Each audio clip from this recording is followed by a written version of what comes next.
आज से स्टार्ट कर रहे हैं हम लोग जो पढ़ाई करेंगे, हम जो पढ़ाएँगे वो यूपीएससी के लेवल का होगा। हम पहला सब्जेक्ट पढ़ाएँगे इकोनॉमिक, पहला सब्जेक्ट हम पढ़ाएँगे इकोनॉमी। यूपीएससी में लिखा है, यूपीएससी के सिलेबस में लिखा है इंडियन इकोनॉमी। पहले हम जानते हैं सब्जेक्ट क्या है, लेकिन हम आपको उससे पहले बता देते हैं यूपीएससी एंड किसी भी पीसीएस के लिए ये सिलेबस हो सकता है, कारगर साबित हो सकता है। और अगर आप यूपी पीसीएस की सिलेबस की तैयारी यूपी पीसीएस की तैयारी कर रहे हैं तो इकोनॉमिक जो भी है इंडियन इकोनॉमी जो सिलेबस है पूरा सेम टू सेम वही है। हालांकि सभी सब्जेक्ट बिल्कुल ए टू जेड यूपी पीसीएस में बिल्कुल हूबहू 100% वही है। 100% तो नहीं कह सकते, लेकिन हाँ 98% लगभग सिलेबस वही है। 2% कुछ चेंज है, अभी हम बात करेंगे। लेकिन यूपीएससी एंड यूपी पीसीएस का जब आप सिलेबस पढ़ेंगे तो उसमें कुछ शब्द अलग होंगे। उसका रीजन ये है कि यूपी पीसीएस को भी कुछ अलग करना था ना, तो उसने शब्दों को थोड़ा मायाजाल अलग कर दिया है।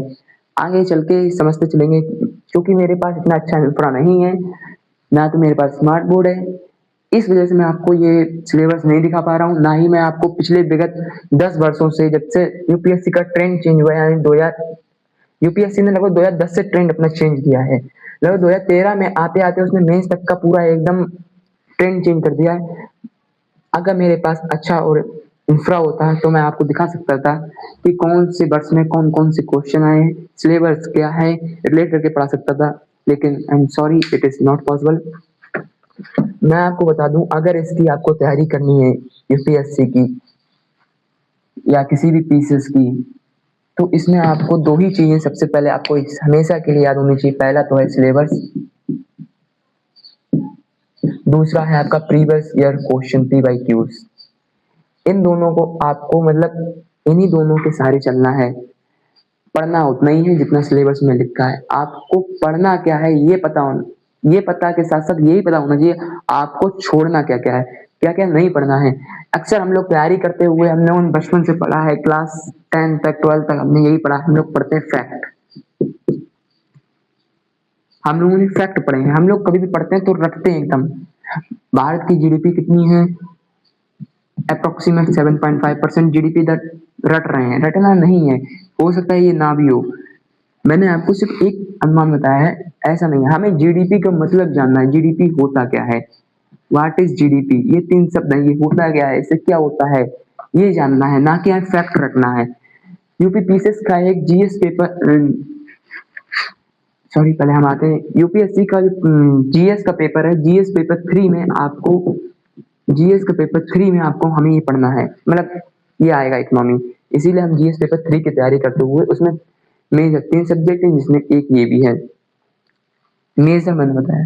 आइए चलते हैं, जो यूपी पीसीएस का जीएस पेपर 6 है, जीएस पेपर 6, उसमें आपको इसके फैक्चुअल इकोनॉमी के फैक्चुअल डेटा आपको याद रखने पड़ेंगे, उसी से आएंगे। धन्यवाद। हम आगे चलते हैं, हम आगे अब चर्चा करते हैं अपने सब्जेक्ट की। सबसे पहले हम जानते हैं इकोनॉमी। हमने अपने रोजमर्रा की जिंदगी में 2 शब्द सुने, एक इकोनॉमी, एक होता है इकोनॉमिक्स। एम आई राइट? एक इकोनॉमी है, एक होता है इकोनॉमिक्स। 2 शब्द सुनते हैं, जानते हैं इनमें बेसिक अंतर क्या है। यही तो सुने ना। पहले हम इंडियन हटा देते हैं, पहले हम जानते हैं इकोनॉमी क्या होता है, इकोनॉमिक्स क्या होता है। आइए चर्चा करते हैं।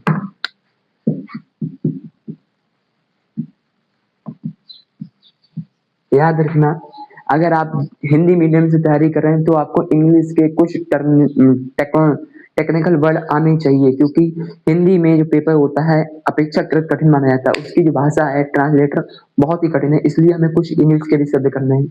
मैं जो आपकी क्लास पढ़ा रहा हूँ या मैं जो क्लास ले रहा हूँ ये बाइलिंगुअल होगी। आइए जानते हैं इकोनॉमी एंड इकोनॉमिक्स में अंतर। इसको हिंदी में कहते हैं अर्थशास्त्र और इसको कहते हैं अर्थव्यवस्था।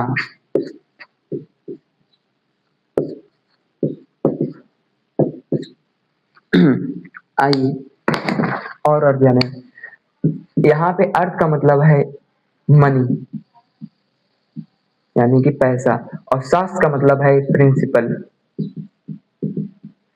यहाँ पे अपने स्कूल वाले प्रिंसिपल नहीं है, ये प्रिंसिपल यानी कि सिद्धांत।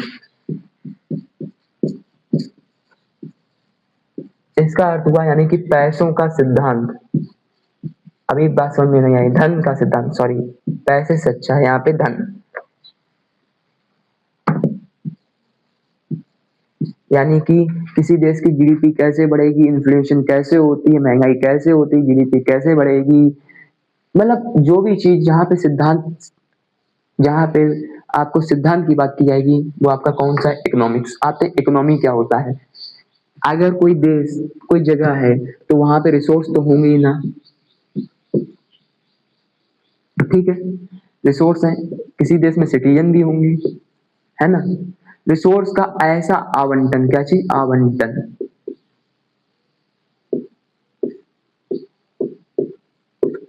यानी कि एलोकेशन, क्या चीज, रिसोर्स का ऐसा एलोकेशन कि अधिक से अधिक जन कल्याण हो सके, क्या हो सके, जन कल्याण, यानी कि वेलफेयर हो सके, जिसमें मुख्य भूमिका किसकी होगी, मनी की, किसकी, मनी की। और किसी क्षेत्र विशेष की अगर यहाँ बात हो जाएगी तो उस क्षेत्र विशेष की इकोनॉमी हो जाएगी। अभी तक कुछ नहीं समझ में आया, पहले हम परिभाषा को एक बार अप्लाई कर लेते, देख लेते हैं, ट्राई कर लें। रिसोर्स का क्या किया जाएगा, ऐसा आवंटन, क्या होगा, आवंटन की सिटीजन का यानी नागरिकों का अधिक से अधिक क्या हो सके, जन कल्याण, जिसमें मुख्य भूमिका किसकी होगी, मनी की। और यदि ये किसी क्षेत्र विशेष से अगर ये क्षेत्र विशेष की बात करेगी तो उस क्षेत्र की इकोनॉमी हो जाएगी। मान लेते हैं, ऐसे देखते हैं, भारत के रिसोर्स का ऐसा आवंटन कि वहां के भारत के नागरिकों का अधिक से अधिक जन कल्याण हो सके, जिसमें मुख्य भूमिका पैसे यानी धन की होती है, तो वो कैसी होगी, भारतीय अर्थव्यवस्था। बात समझ में आई तो बोलो यस। आगे बढ़ते हैं, अब जानते हैं ये क्या है, रिसोर्स कैसे आवंटन, क्या जन कल्याण, आइए समझते हैं। याद रखना इसमें मुख्य भूमिका पैसे की होगी, पैसे के अलावा यहाँ पे कुछ भी नहीं देखेंगे।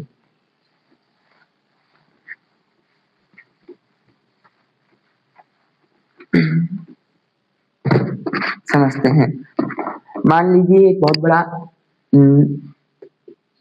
झारखंड का क्षेत्र यहाँ पे कोयला होता है, मान लिया, ठीक है, यहाँ पे 100 बीघा की जमीन है। बात समझ में आई,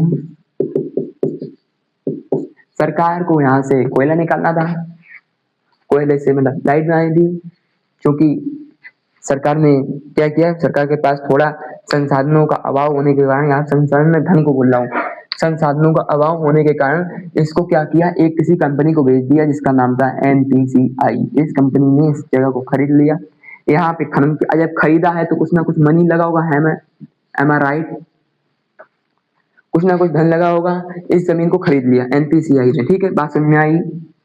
इस जमीन को खरीदने के पश्चात यहाँ पे खनन किया, खनन करने के पश्चात कुछ निकला कोयला, कोयले से बनाई लाइट, कैसे भी जनरेट की हो लाइट, हमें उस पर बात नहीं करनी है। कोयले से बनाई इलेक्ट्रिसिटी, यानी कि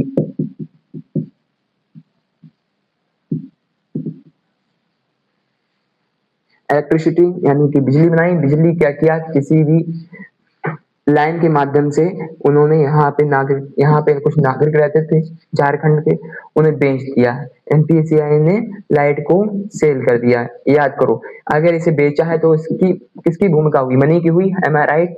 मुख्य भूमिका किसकी चल रही है यहाँ पे, पैसे की चल रही थी, संसाधन क्या था, जमीन, ठीक है।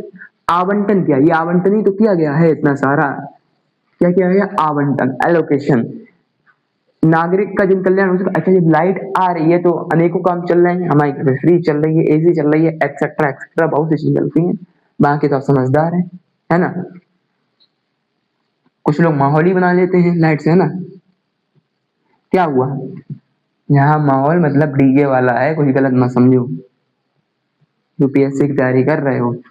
हाँ, तो ये लाइट क्या हुई यहाँ पे, ये कुछ ना कुछ वेलफेयर हुआ नागरिकों का। अरे वेलफेयर कहाँ किसका हो रहा है, नागरिकों का ही तो हो रहा है, यहाँ पे लोग ही तो रह रहे होंगे ना, इसी देश के नागरिक रह रहे होंगे या किसी और देश के, मान लो गैर निवासी हो सकते हैं।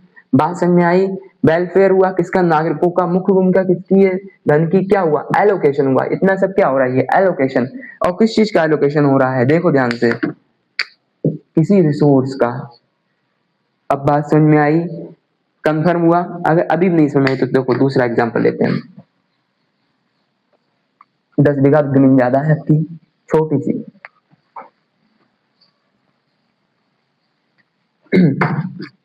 एक 10 बीघा की जमीन थी, सरकार को यहाँ पे एक कंपनी की स्थापना करनी थी कि हमें लोगों को रोजगार देना है।